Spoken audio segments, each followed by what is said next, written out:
I'm Carla. And I'm Keyes. And we're the History Twins. Welcome to our podcast, where history is more than just dates and dead people. Join us each episode as we explore the past through music and story. So who are we talking about today? Today, we are talking about Rifle Jack Peterson. Oh, I like that name. Yes. So in our show, if you've been following our podcast, we have been covering the songs from our This Man's a Spy musical or musical concert, which is the musical story or retelling of the General Benedict Arnold and John Andre treasonous plot, spy plot from the Revolutionary War. That's right. So through each of these songs, we're telling a story about what happened. Mm-hmm. And one of the most, I suppose, unexpected things to happen was the appearance of Rifle Jack Peterson. So can you tell us a little bit about that? Sure. Rifle Jack Peterson, he was born in New Jersey, but he was brought up in Sleepy Hollow by the family of Job Sherwood. And we're not sure if Rifle Jack was enslaved at that point or not. We don't know his status. He was half black and half Kitchewan. Mm-hmm. And he was raised in Sleepy Hollow. And when Job's son joined the Continental Army, Jack went with him. I don't know if he was Rifle Jack quite yet. No. He probably became Rifle Jack. And he was known as Rifle Jack because he was a sharpshooter. Sharpshooter. Yeah. How cool is that? Right? Yeah. So he was with the Westchester militia. Yes. And what part did he play in the whole Arnold and Andre affair? Now, he was like the unexpected pin that got pulled out in this whole thing, because he foiled the plot unknowingly. Mm-hmm. by making it so that Andre did not get his ride back. He was supposed to be picked up by a ship called the Vulture. Mm-hmm. And after he met with Benedict Arnold, and they sent a rowboat to go get him. Mm-hmm. And Rifle Jack, he was working in a cider mill on the shore. He thought it was a raiding party. So he got his rifle and he started firing on the rowboat. Mm-hmm. The rowboat went back to the Vulture, to the ship. Mm-hmm. Then Rifle Jack and his friend Moses Sherwood went to Fort Lafayette, which was a nearby fort, to give them intelligence to say that this was happening. They brought a cannon down to Teller's Point, which is now known as Croton Point, and they fired on the Vulture. There was a 2-hour battle back and forth. Wow. Yeah, and then the Vulture left, and Andre was stranded. So let me just recap that, because that to me is so interesting. British Major John Andre. Yes. He went to meet up for a midnight meeting with American General Benedict Arnold. They were supposed to have this little tete-a-tete, this little midnight meeting. And when they were done, Arnold was supposed to go back on the Vulture, which was the way he came. He came on the Vulture and he was supposed to go back on the Vulture. Yes. However, when it was time for Andre to go, the boat that was supposed to bring him back was seen by Rifle Jack Peterson. Mm-hmm. Rifle Jack fires upon him with he and Moses they shoot at the Vulture. Well, they shoot at the rowboat. They shoot at the rowboat, which alerts the Vulture that's waiting, and they're like, "We're leaving."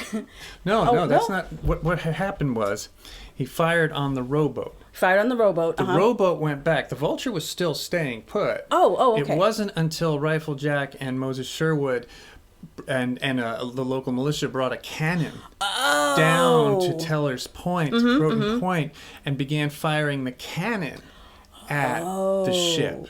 I see. And the ship was firing back. So this was a 2-hour back and forth of firing, and finally the ship left. And left Major Andre.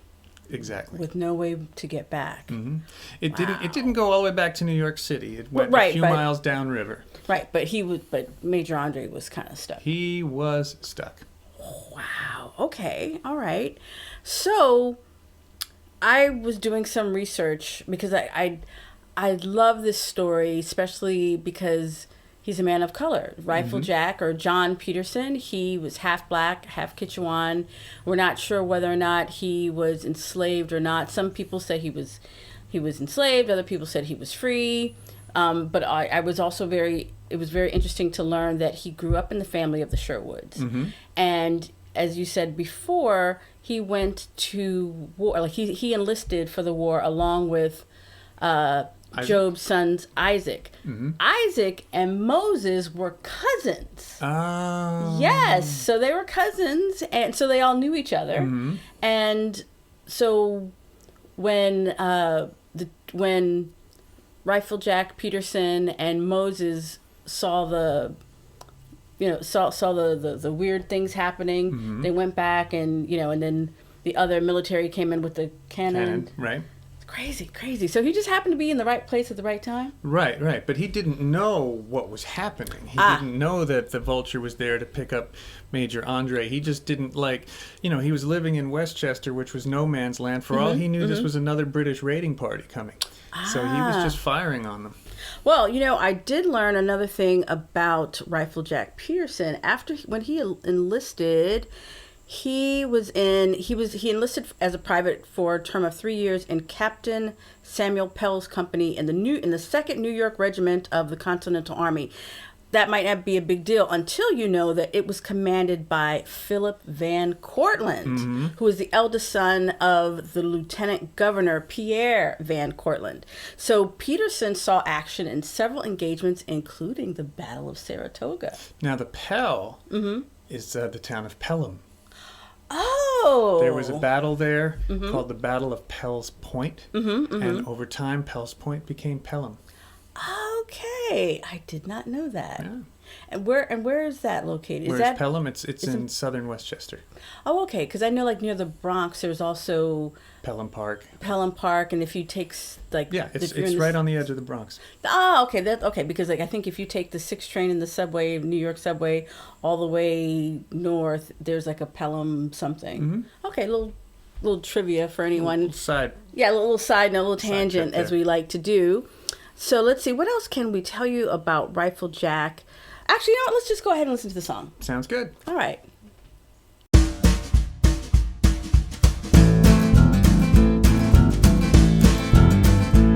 While the Vulture sat waiting for Major Andre, a rowboat was sent to whisk him away back to New York City behind British lines, with the plans for West Point sealed and signed.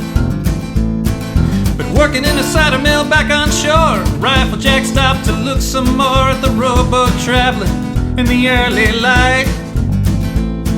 Something told him it didn't look right. Now Rifle Jack, he was a free man who was half black and half Kitchewan, a volunteer for the local militia, a real sharpshooter, no way he would miss you. So he grabbed his rifle and he grabbed his friend, Moses Sher, to help defend Stony Point from whatever was brewing. Didn't like how it looked, what that rowboat was doing.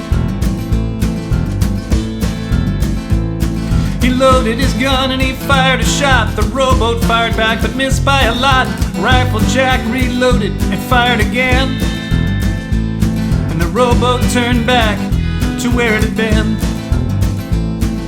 Moses went to Fort Lafayette to alert them of the Vulture's threat. They brought a cannon down by the ship to give it a reason to end its trip. The cannon made a terrible sound and forced the Vulture to turn around. Major Andre was left abandoned, with no way to get back from where he'd landed. But Rifle Jack had no idea the importance of what happened here. While they brought the cannon to the fort on the hill, he got back to work at the cider mill.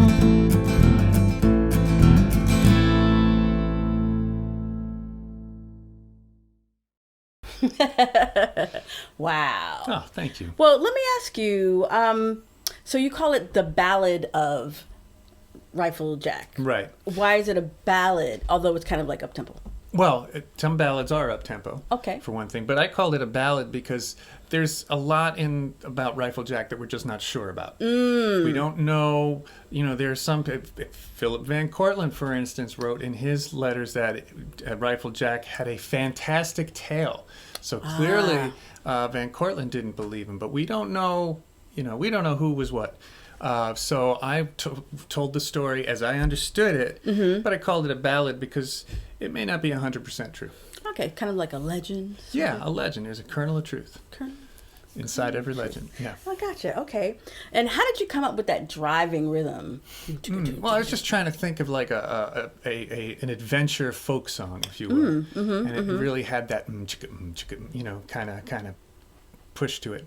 Yeah, I really like what you did with that. Thank you. One of my favorite lines in actually probably all of the different This Man's a Spy songs is the one about he was that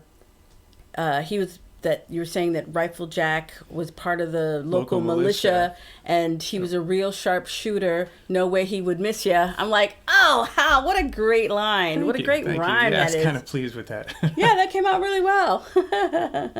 So I heard another cool story about Rifle Jack after all of that.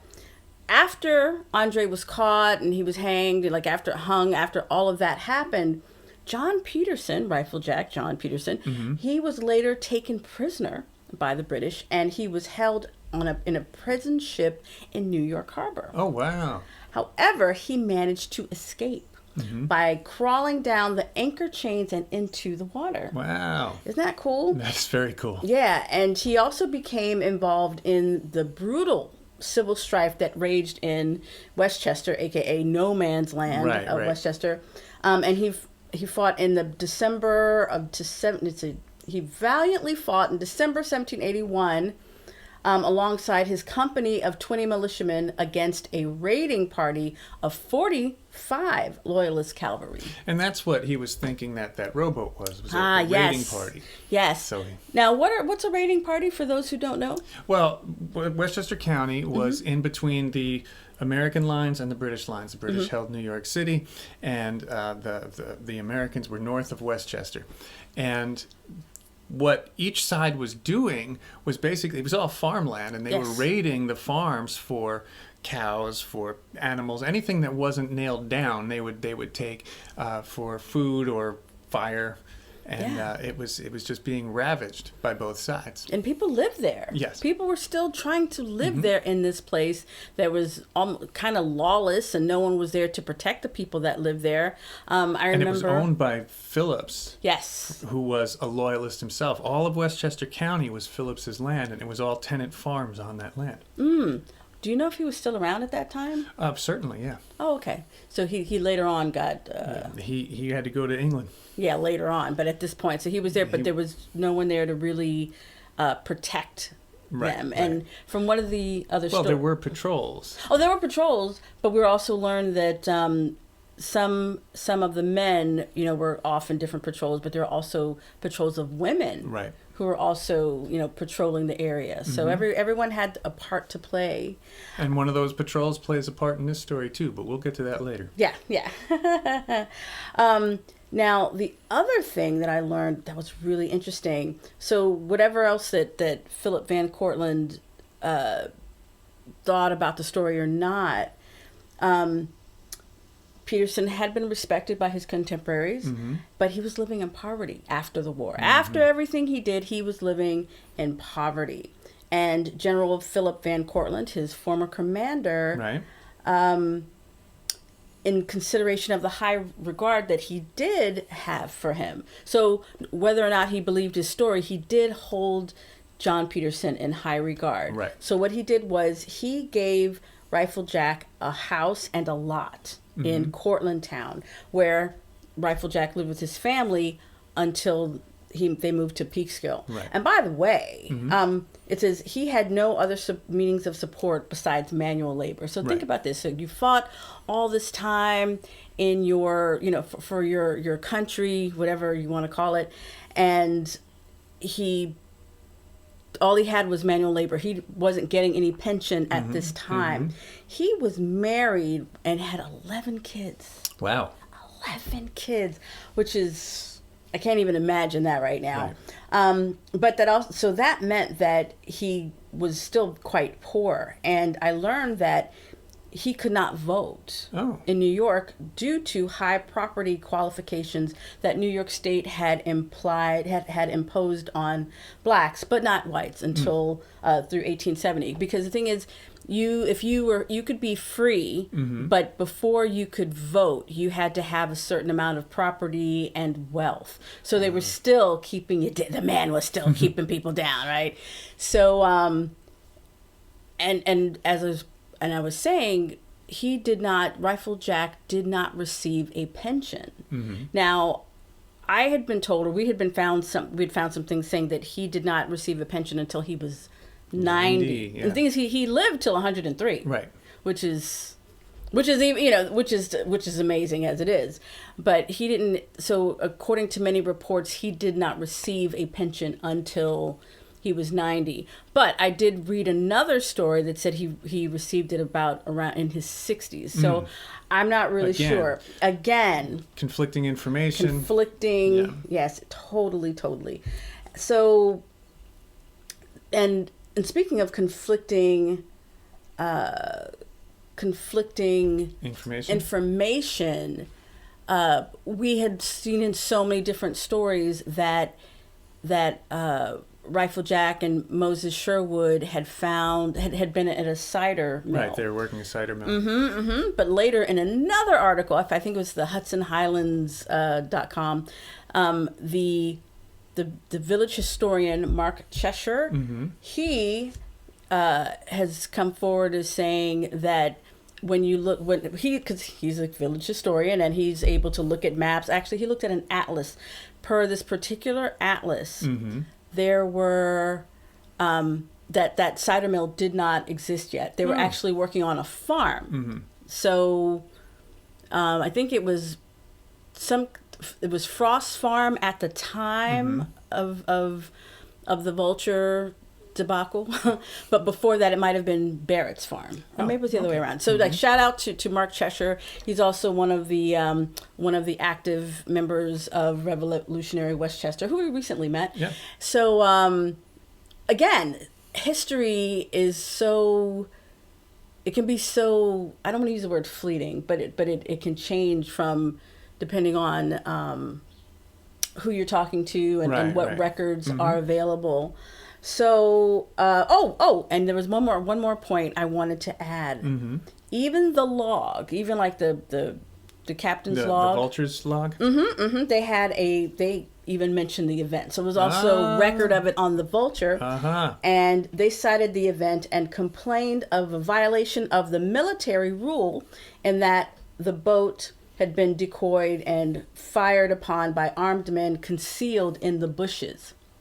Now, just side note, the whole thing about men concealed in the bushes. Remember that whole thing about during the Revolutionary War here in New York, or just when Westchester in general, there was a lot of what we now would call guerrilla warfare. Right. Up until this point, British military, soldiers had a particular way of fighting. And if you didn't do it their way, then you weren't following the rules. You weren't following the rules. But here it is. We're in the we had tradesmen and farmers fighting. Right. They weren't trained soldiers. They didn't know the rules, and even if they did, they wanted to win. But they also lived here, and they knew the terrain. They knew their town. They knew the area around. They knew the farm. They knew where they could hide. They knew all of that, and they were a lot of the battles that took place in New York, not all, but a number of them were basically harassments. They were like the one at Battle of Pell's Point. They were harassing the British so that they wouldn't get to Washington, and Washington could escape New York. Yeah. So I like that, a series of harassments, because even like Lexington and Concord, starting with the shot heard around the world, that wasn't supposed to happen. That was the idea that the colonists, they were fed up, and they were just like, you know what, we don't care. We don't like this, and we want you to know, and you're going to feel it at the end of our guns, you know, our muskets.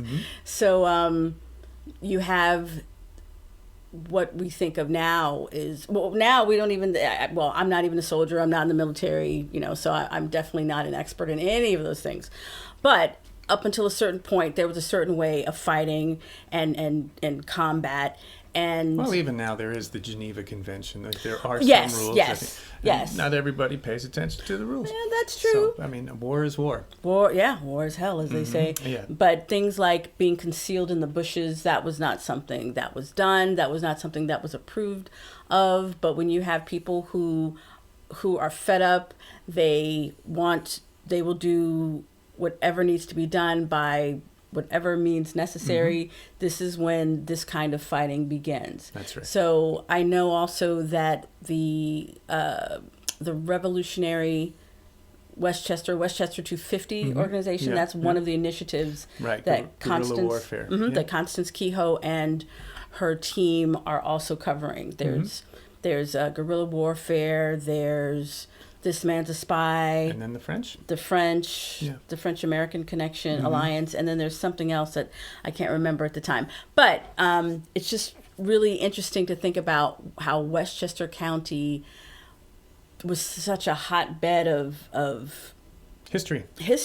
in for the Revolutionary War. So I think we're good. I think we've done. Covered Rifle Jack. Yes, and by the way, if you want to learn more about Rifle Jack Peterson, check out my links below, because there's also, and if you're in New York, there's an African American Heritage Trail, of which there are 14 different sites that you can visit, including the plaque that was Dedicated. to him. So you Rifle could Jack. actually, yes, to Rifle Jack. I think, well, they do also mention Moses Sher, Well, to be sure. fair, but they call it the Rifle Jack Peterson Memorial, or the Peterson Memorial. All So that's really cool to know. So I think that's we're good. All Yeah. right. Well, now that you know. You know.